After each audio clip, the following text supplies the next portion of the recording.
আসসালামু আলাইকুম ওরহমতুল্লাহি ওবরকাতু।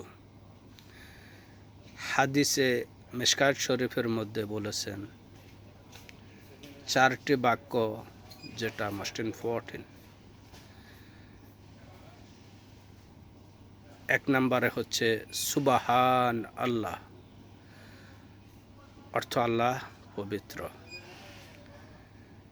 এই সুবাহান আল্লাহ পড়া অর্থাৎ আল্লাহর পবিত্রতা ঘোষণা করা।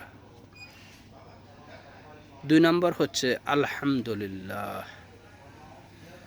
এই আলহামদুলিল্লাহ পড়া অর্থ সকল প্রশংসা, যত রকমের প্রশংসা আছে সকল প্রশংসা শুধু একমাত্র আল্লাহর জন্য। এরপরে লা ইলাহা ইল্লাল্লাহু,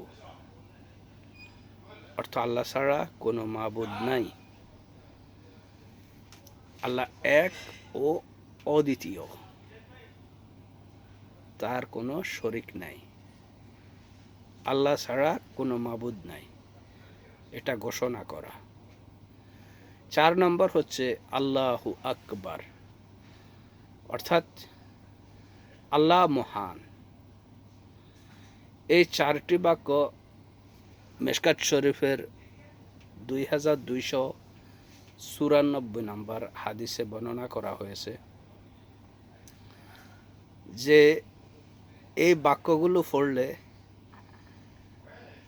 মিজানের পাল্লা ভারী হয়।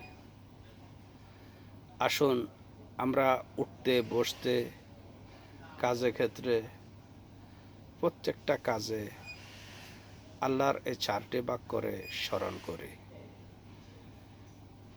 আসসালামু আলাইকুম ওয়া রাহমাতুল্লাহি ওয়া বারাকাতুহু।